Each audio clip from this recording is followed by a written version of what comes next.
Hello everybody, आप सभी का स्वागत है केमिस्ट्री के इस लेक्चर के अंदर। और प्रोबेबली हमारे पास ये थ्योरेटिकली लास्ट लेक्चर होने वाला है इस चैप्टर का।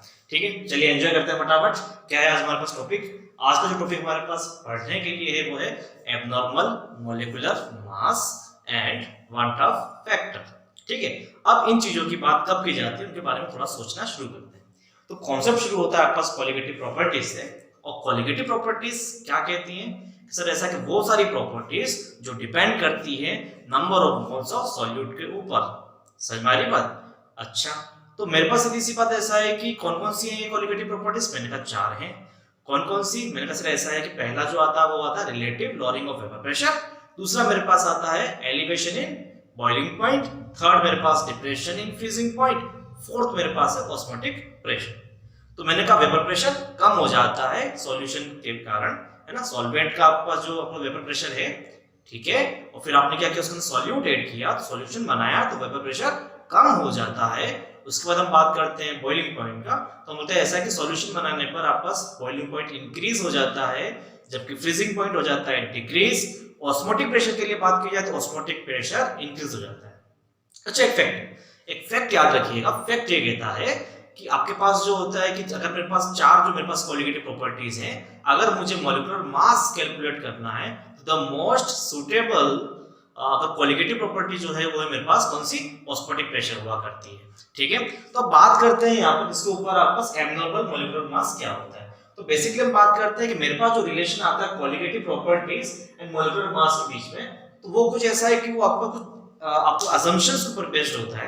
असम्पशंस क्या उससे होते हैं कि आप जिस सॉल्यूशन की बात कर रहे हैं वो सॉल्यूशन आपका आइडियल सॉल्यूशन होना चाहिए, मतलब वो रॉल्स लॉ को फॉलो करना चाहिए, या फिर कह सकते हैं आप ऐसा कि वो डाइल्यूट सॉल्यूशन होना चाहिए, amount of solute must be variable. ठीक है, और दूसरी कंडीशन जो मेरे पास होनी चाहिए ऐसा है, जब आप सॉल्यूट को सॉल्वेंट में ऐड करें तो उस केस में ना तो कोई डिसोसिएशन होना चाहिए ना कोई एसोसिएशन। समझ में आ रही बात? अब ऐसा क्यों? क्योंकि सर ऐसा बात तो डिसॉल्व होने की हुई है, डिसोसिएशन और एसोसिएशन होने पर क्या चेंज आएगा? तो मैंने कहा सर ऐसा कि नंबर ऑफ मोल्स चेंज हो जाएंगे।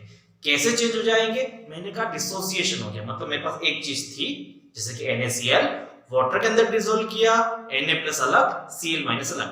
तो इनिशियली कंबाइनली बात किया तो मेरे पास number of moles of solute is 1। समझ में आ रही बात? और जैसे मैंने अंदर मिक्स किया डाला तो डिसोसिएशन होने के बाद Na+ अलग, Cl- अलग, तो नंबर ऑफ मोल्स मेरे पास अब कितने हो गए? मेरे पास 2 हो गए, एक Na+ का और एक Cl- का। तो यहाँ पर आपके पास number of moles of solute में क्या आ रहा है? चेंज आ रहा है। किस केस में? डिसोसिएशन के केस में। ऐसा ही अगर एसोसिएशन के बारे में बात की जाए तो मेरे पास जैसे कि मेरे पास है CH3COOH एसिटिक एसिड। जब एसिटिक एसिड को बेंजीन के अंदर मिक्स किया जाता है तो वहां पर होता है डाइमराइजेशन।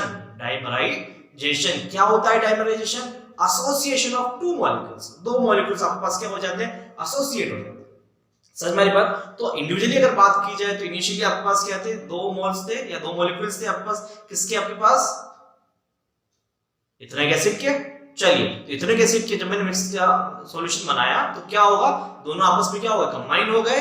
कंबाइन हो गए मतलब क्या हो गया? एसोसिएशन हो गया। अब मेरे पास कितने मॉलिक्यूल्स है? मेरे पास एक मॉलिक्यूल।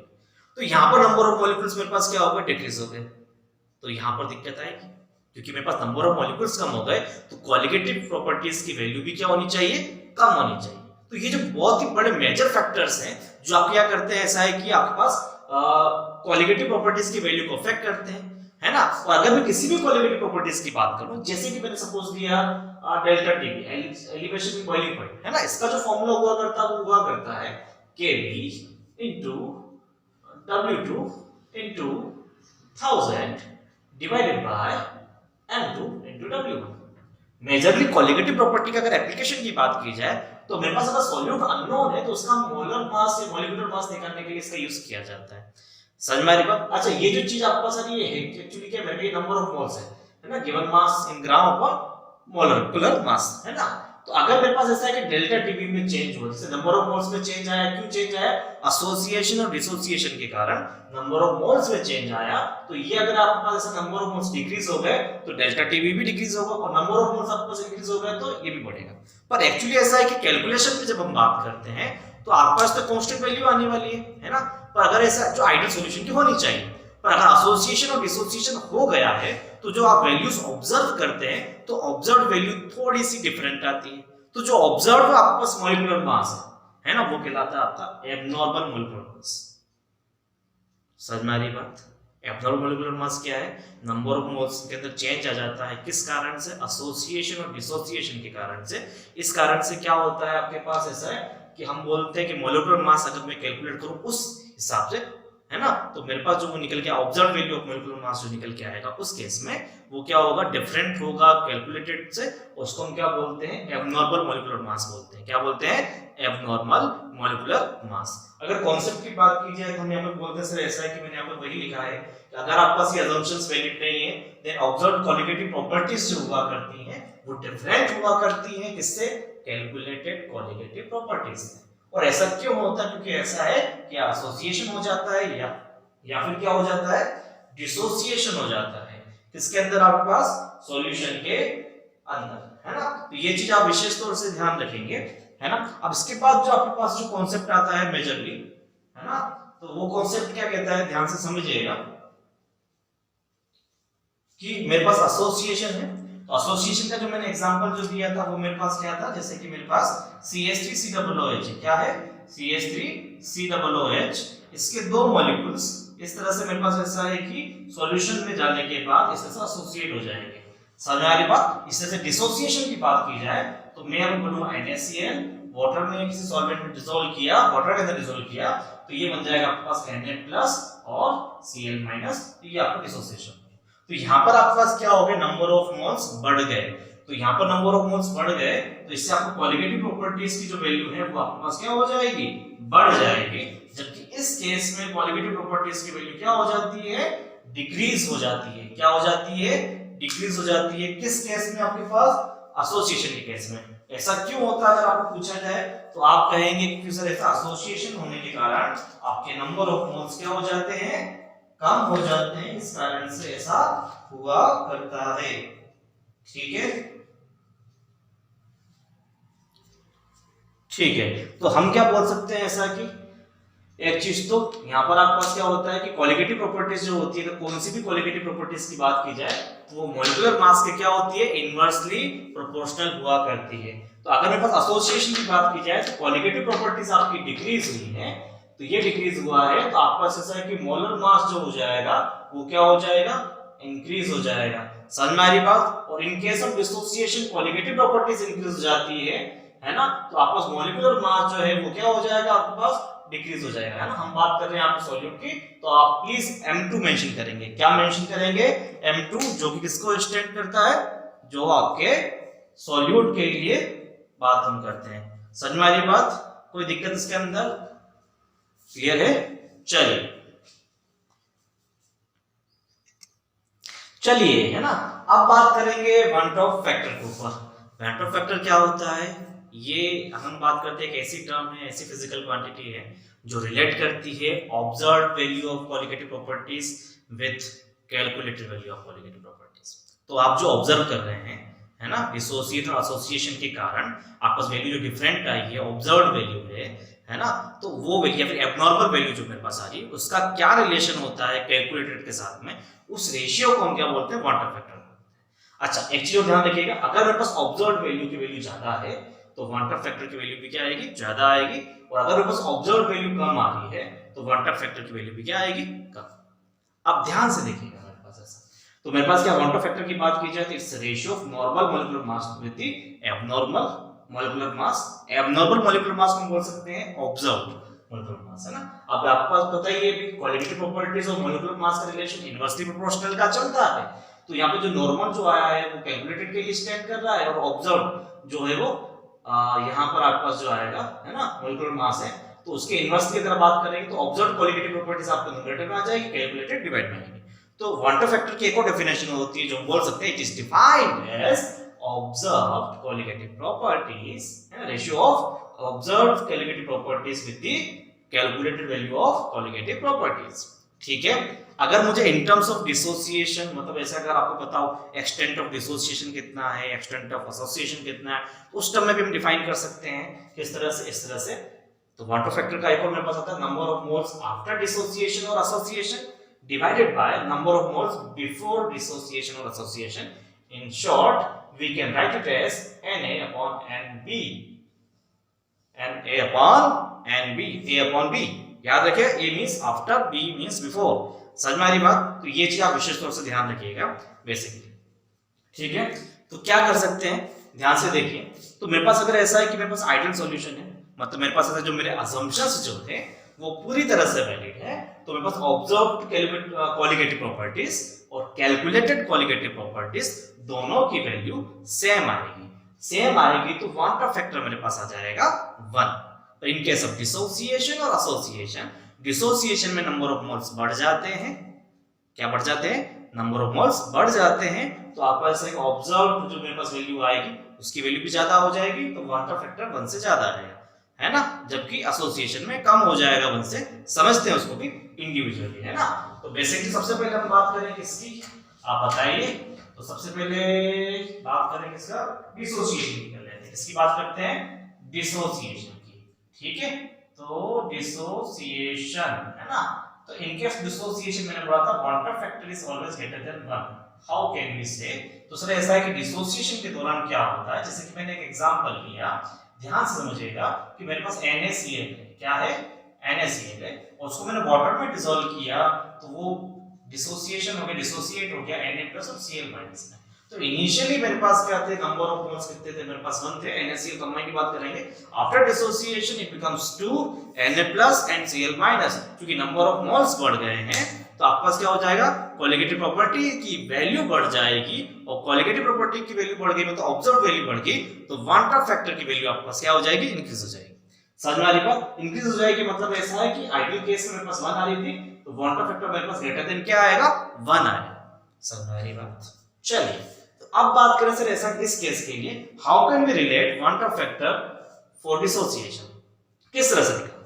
तो मैंने कहा सर ऐसा कि इनिशियली t इक्वल टू 0 पे NaCl 1, इनके नंबर ऑफ मोल्स 0 एंड 0, ठीक है। कोई दिक्कत इसके अंदर? मैंने कहा नहीं। और किसी टाइम t के बाद, एक टाइम t जब डिसोसिएशन हो चुका है, तो some part of the NaCl is dissociated. हम 100% भी मान सकते हैं। तो इनिशियली हम बोलेंगे सर ऐसा α% डिसोसिएट हो गया है ना। तो इनिशियली मेरे पास 1 था, मैंने कहा सर ऐसा है कि α% डिसोसिएट हो गया, मतलब ऐसा है 1 - α, इज इट, ठीक है। तो α% आपका डिसोसिएशन हो गया, तो मैंने कहा ऐसा है कि ये तो रिमेनिंग कितना बचा है NaCl, तो मैंने कहा ऐसा इनिशियली 1 था, अल्फा डिसोसिएट हो गया, रिमेनिंग जो मेरे पास है मेरे पास 1 - α। तो आपका अल्फा से NaCl डिसोसिएट हुआ है, तो Na+ और Cl- जो बनेंगे वो भी अल्फा के फैक्टर से बनेंगे। समझ में आ रही बात? Alpha is what? Alpha is by degree of dissociation. Degree of dissociation हम कह सकते हैं किसको? अल्फा को। समझ में आ रही बात? तो जब मैं बात करता हूं क्वांटम फैक्टर, तो मेरे पास फॉर्मूला आता है Na/Nb। Na means number of moles after dissociation upon number of moles before dissociation. तो नंबर ऑफ मोल्स आफ्टर की बात करें तो ये मेरे पास जो है, ये मैंने कहना है क्या, Na, that is number of moles after dissociation, जो कि हो जाएगा 1 - α plus alpha divided by, before की बात करें तो 1 + 0 + 0, इट्स 1 ओनली। ऊपर की तरफ बात कीजिए तो अल्फा से माइनस अल्फा कैंसिल हो जाएगा, तो क्वांटम फैक्टर की जो वैल्यू मेरे पास आएगी वो हो जाएगी 1 + α/1, है ना। उस नीचे वाले 1 को लिखने का कोई मतलब नहीं है, तो मेरे पास यहाँ पे क्या आ रहा है, 1 + α। अब ध्यान से सोचने वाली बात ये है कि यहाँ पर मेरे पास क्वांटम फैक्टर 1 + α आ रहा है, मतलब it is greater than 1 obviously, because alpha can't be negative, है ना। अल्फा की जो वैल्यू होती है वो क्या होती है सर, ऐसा है कि आपके पास 0 से 100 के बीच में परसेंटेज में चला करता है। समझ में आ रही बात? इन केस ऑफ 70% के केस में आपके पास क्या लोगे आप, 0.7, 70/100 अल्फा हो जाएगा 0.7। अच्छा, अगर बात करें सर ऐसा है कि केस 1 बात करें यहाँ पर, कि मैंने बोला सर ऐसा कि if alpha equals to 100%, that is कितना मेरे पास 1। आपके पास यूं कहा गया कि NaCl जो आपने बेस किया था वो 100% डिसोसिएट हो गया, मतलब स्ट्रॉन्ग इलेक्ट्रोलाइट के केस में ऐसा होता है, और NaCl है तो 100% डिसोसिएट हो गया, मतलब ऐसा है कि उस केस में अल्फा मेरे पास कितना हो जाएगा, 1 हो जाएगा। और जब मैं ऐसा है कि अल्फा की जगह 1 यहां पुट करूंगा तो 1 + 1 ये मेरे पास 2 हो जाएगा। अगर मैं यहां पे बात कर जाए ऐसा, जैसे कि मैं बात कर रहा था, अल्फा मेरे पास 70% होता, तो मेरे पास ऐसा इसको मैं लिखता अल्फा कितना हो जाता मेरे पास 0.7, 70% मतलब 70/100, 0.7। तो क्वांटम फैक्टर की जो वैल्यू मेरे पास आती है वो आती है 1 + 0.7 विल गेट 1.7। मेरी बात समझ में आ रही है? बात सभी ने पकड़ा कॉन्सेप्ट को? ठीक है। अगर इसी की बात नहीं करता, आपके लिए असाइनमेंट अगर बात की जाए यहाँ पर थोड़ा सोचिए कि अगर ऐसा कि अगर क्वांटम फैक्टर आपको निकालने के लिए कहा जाए तो इसके लिए मेरे पास मैग्नीशियम क्लोराइड है ना, मैग्नीशियम सल्फेट भी हो सकता है, उसमें कोई दिक्कत वाली बात नहीं। एग्जांपल 2 की अगर बात करूं मैं तो जिसमें मेरे पास मैग्नीशियम क्लोराइड, ठीक है, कोई स्पेसिफिक फॉर्मूले रटने की जरूरत नहीं एसोसिएशन डिसोसिएशन के लिए, है ना, ये चीज आप ध्यान रखिएगा। आप ऐसा इस तरह से कर सकते हो, बहुत ही आसानी से कांसेप्ट है आपके पास। से MgCl2 है तो ये आपका डिसोसिएट होगा Mg2+ में और मेरे पास आएगी 2Cl- में, ऑब्वियसली इट इज। तो मेरे पास ऐसा t = 0 पे MgCl2 मेरे पास 1 मोल, इसके 0 इसके भी 0, मेरा t टाइम पर कितना होगा, मैंने सर α% डिसोसिएट हो गया, कौन हो गया, MgCl2, तो α% तो डिसोसिएट हो गया, कितना बचा, तो मेरे पास है 1 - α, it's remaining part of MgCl2। अच्छा, तो मेरे पास अल्फा फैक्टर से डिसोसिएट हुआ है तो अल्फा फैक्टर से बनेगा, बिल्कुल सही बात है। ये कितने फैक्टर से बनेगा, मैंने कहा 2 अल्फा, क्यों सर, ऐसा 1 मोल के लिए अल्फा का फैक्टर था तो 2 मोल्स के लिए होगा 2 अल्फा, समझ में आ रही बात, ओके। तो यहां पर अगर बात की जाए, मुझे कहा जाए क्वांटम फैक्टर क्या होगा, मैं बोलूंगा सर ऐसा है Na/Nb, व्हाट इज Na, मैंने कहा इन सभी का सम आफ्टर डिसोसिएशन जो मेरे पास है 1 - alpha + alpha + 2 alpha divided bye, मैंने कहा इट्स 1, तो आई जो मेरे पास हो जाएगा अल्फा से माइनस अल्फा गया, ये बचेगा 1 + 2 अल्फा, है ना, समझ में आ रही बात। इस केस में अगर मैं ऐसा केस 1 लूं, यहां पर केस 1 क्या कि वही आपके पास कि मेरे पास अगर ऐसा है अल्फा की वैल्यू मेरे पास 100% है, दैट इज मेरे पास कितनी वैल्यू हो जाएगी 1। इस केस में मेरे पास क्वांटम फैक्टर की वैल्यू हो जाएगी 1 + 2 * 1, 2 * 1 2 + 1 3, तो मेरे पास 3 आ जाएगा क्वांटम फैक्टर की वैल्यू। समझ रहे हैं मैं जो कहना चाह रहा हूं यहां पर? अच्छा, आप निकाल सकते हैं सीधा, है ना, सीधा क्वेश्चन भी आ सकता है और आया हुआ है, समझ में आ रही बात। न्यूमेरिकल्स में तो यूज करना ही पड़ेगा, मैं आपको सिखाऊंगा किस तरह से यूज करना है, पर आपको भी बहुत ध्यान देने की जरूरत है। जैसे मेरे पास अल्फा दे रखा है 50% सपोज, दिस मींस इट्स 0.5, तो क्वांटम फैक्टर जो मेरे पास है 1 + 2 * 0.5, तो मेरे पास हो जाएगा 1 + 1 = 2। समझ में आ रही बात, ठीक है। तो आसान सा कांसेप्ट है मेरे हिसाब से, आप डिसोसिएशन के लिए बहुत ही आसानी से निकाल सकते हैं। अब हम बात कर लेते हैं थोड़ा सा एसोसिएशन के लिए, है ना, नहीं तो वो बुरा मानते हैं कि ऐसे डिसोसिएशन को प्रायोरिटी दी गई तो उससे पहला क्या आ गया, है ना। अच्छा चलो फटाफट ऐसा बात कर लेते हैं किसके बारे में, एसोसिएशन के बारे में, है ना। एसोसिएशन मैंने क्या कहा था, एसोसिएशन में नंबर ऑफ मोल्स कम हो जाते हैं, नंबर ऑफ मोल्स कम हो जाते हैं तो कोलिगेटिव प्रॉपर्टी की वैल्यू भी, ऑब्जर्व जो वैल्यू है वो आपके पास कम हो जाएगी, और observed value of colligative property कम हो गई है, इसका मतलब क्वांटम फैक्टर की वैल्यू भी कम हो जाएगी, ओके, कोई नहीं, ओके। तो क्वांटम फैक्टर जो आता है लेस देन 1 आता है, हम इसको भी जस्टिफाई करेंगे मैथमेटिकली। एग्जांपल मैंने लिया वो था मेरे पास suppose dimerisation of ethanoic acid, है ना, तो इथेनिक एसिड की हम बात करते हैं CH3COOH, जब हम इसको बेंजीन के सॉल्यूशन में डालते हैं तो इसका डाइमराइजेशन करता है, तो मतलब डाइमेंशन मतलब 2 मोल्स ऑफ CH3COOH, है ना, तो वो मेरे पास क्या हो जाएंगे, इस तरह से कंबाइन होके इस तरह से, है ना। Actually there is a extensive, है ना, हाइड्रोजन बॉन्डिंग, है ना, उनके बीच में हाइड्रोजन बॉन्डिंग होने के कारण 2 मोल्स आपस में क्या हो जाते हैं, आपस इस तरह से डाइमराइज हो जाते हैं। अगर आपको स्ट्रक्चर बनाने के लिए भी कहा जाए तो आप इस तरह से बना भी सकते हैं, CH3 C double bond O, एक minute, C double bond O, यहां पर OH, और यहां से आप ऐसे एक और मॉलिक्यूल की स्ट्रक्चर बना लीजिए, और यहां से आपके पास OH, तो ये हाइड्रोजन की ऑक्सीजन के बीच में, और ये भी आपके पास, तो इंटरमॉलिक्यूलर है ना, एक्सटेंसिव इंटरमॉलिक्यूलर हाइड्रोजन बॉन्ड है, तो ये आपको डाइमराइज हो जाएंगे। समझ में आ रही बात। तो बेसिकली अगर बात की जाए, हम तो यही पर रहते हैं, तो हमारे पास अगर बात की जैसे t = 0 पे मेरे पास नंबर ऑफ मोल्स थे इसके 2, इसके कितने थे 0। किसी टाइम t पे मेरे पास ऐसा कि डाइमराइज होगा, तो मेरे पास ऐसा है, मेरे पास एसोसिएशन का जो फैक्टर है, डिग्री ऑफ एसोसिएशन हो, उसको मानता हूं मैं x। मैंने कहा if x जो है वो मेरे पास क्या है, डिग्री ऑफ एसोसिएशन, है ना, तो डिग्री ऑफ डिसोसिएशन मेरे पास अल्फा था, डिग्री ऑफ एसोसिएशन x मान लेते हैं, तो मेरे पास हो जाएगा, मेरे पास ऐसा कि एक मोल की डिग्री ऑफ एसोसिएशन कितना है, x है, तो 2 मोल्स के लिए हो जाएगा 2x ऑब्वियसली, तो मेरे का रिमेनिंग कितना है, तो मेरा 2 - 2x। मेरी बात समझ में आ गई सभी को भाई। ऐसा है, मैंने कहा सर ऐसा कि एसोसिएशन कितना हुआ था, एसोसिएशन जो मेरे पास हुआ वो मेरे पास हुआ है 2x के फैक्टर से, ठीक है। इनिशियल कितने मोल्स थे 2 मोल्स, एसोसिएशन कितने फैक्टर से हुआ मेरा 2x से, क्यों हुआ 2x से, x से क्यों नहीं, कि सब 2 मोल्स से, 1 मोल के लिए जो मेरे पास ऐसा डिग्री ऑफ एसोसिएशन x है 2 मोल्स के लिए कितना हो जाएगा 2x हो जाएगा, रिमेनिंग कितना 2 माइनस 2x, दिस इज जितने फैक्टर्स की एसोसिएशन हो उधर भी वही होगा, तो ये मेरे पास कितना आ जाएगा x आ जाएगा। समझ में बात, 1 मोल ये मेरे पास वो आपस एसोसिएट हुए हैं, तो क्वांटम फैक्टर की बात करेंगे तो number of moles after association divided by number of moles before association. तो आफ्टर मेरे पास हो जाएगा, वो हो जाएगा 2 माइनस 2x प्लस x, ये जो चीज है ये मेरे पास आफ्टर वाली है। बिफोर की बात करेंगे तो वो मेरे पास सिर्फ 2 आ रही है, 2 प्लस 0 इज 2, तो यहाँ पे सिर्फ 2 रही है। तो क्वांटम फैक्टर जो मेरे पास आ रहा है वो आ रहा है 2 माइनस x अपॉन 2। ओके, तो 2 अपॉन 2 इसके नीचे भी रख लो, इसको नीचे भी रख लो, तो 2 अपॉन 2 माइनस x अपॉन 2, तो ये मेरे पास जो आ जाएगा क्वांटम फैक्टर वो आ जाएगा 1 minus x upon 2। Getting my point, clear? Okay, अगर मैं बात करूं ऐसा है कि x जो है वो मेरे पास कितना 100% है, 100% मतलब कितना मेरे पास 1 है, तो उस केस में क्वांटम फैक्टर जो मेरे पास हो जाएगा वो हो जाएगा 1 minus 1 upon 2 which is 1 upon 2 मतलब 0.5। इसी तरह से आप ऐसा है कि जितना भी आप मान के चल सकते हैं 50% 70% जो भी आप वैल्यू रख के यहाँ पर वैल्यू निकाल सकते हैं। तो एक बात तो साफ, 1 में से x/2 माइनस हो रहा है, तो ये जो वैल्यू है वो क्या आएगी 1 से कम आएगी। ठीक है, क्वेश्चन जो एक बार बोर्ड में पूछा गया है यहाँ पर, वो पूछा है ऑक्टामराइजेशन, इससे रिलेटेड ऑक्टामराइजेशन। ऑक्टामराइजेशन क्या होता है कि भाई ऐसा association of 8 molecules, association of 8 molecules. तो आसान सा था, बहुत आसान।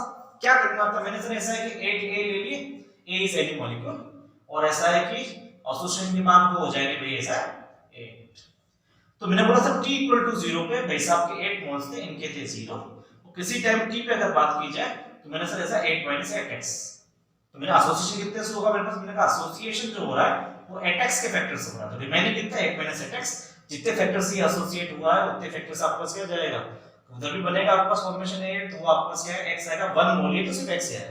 तो वेक्टर फैक्टर की बात की जाए तो na अपॉन nb, ये मेरे पास हो जाएगा 8 minus 8x plus x upon 8, तो 8 माइनस 7x अपॉन 8। क्लियर चीज, कोई दिक्कत वाली बात इसके अंदर नहीं। तो मैंने क्वांटम फैक्टर की बात की थी, ये हो जाएगा 8 अपॉन 8 माइनस 7x अपॉन 8। तो मेरे पास ये अल्टीमेटली बचता है quantum factor 1 minus 7 upon 8x। It is तो मेरे पास सीधी सी बात ऐसा है कि देखो 1 में से तो कम ही आएगा, है ना। और ये क्वेश्चन पूछा गया, आप x की वैल्यू अगर आपको कहा जाए कि 100% है तो x की जगह रख देंगे 1, तो 1 माइनस 7/8 हो जाएगा 1/8। ठीक है, तो समझ में आ गई बात। अच्छा, अब यहाँ पर जो चीज आती है सर, असाइनमेंट एसोसिएशन समझ लिया, ये डिसोसिएशन समझ लिया, तो सर ऐसा है कि क्वांटम फैक्टर से क्या फर्क पड़ता है ना, क्या फर्क आता है आपके पास साइकोलॉजी की प्रॉपर्टीज के अंदर, है ना। तो मेरे पास सीधी सी बात ऐसा है कि अगर बात करूं मेरे पास I इक्वल टू जो होता है वो होता है qualitative property observe divided by qualitative property calculated. ये हुआ करता है, मैंने फॉर्मूला लिखा था, observed value of qualitative property divided by calculated value of qualitative property. ठीक है, तो शुरुआत हम क्या करेंगे सर, ऐसा कि यहां से एक चीज निकल के आती है, तो जो मेरे पास ऐसा है कि observed value of qualitative property जो होती है I times of the calculated, I times of the calculated value of qualitative property. इसका मतलब ऐसा है कि मेरे पास मॉडिफाइड सारी क्वालिटेटिव प्रॉपर्टी क्या हो जाएगी, मॉडिफाई हो जाएगी। तो modified values of qualitative property जो मेरे पास आएगी, तो पहला मेरे पास जो आता है वो आता है relative lowering of vapour pressure.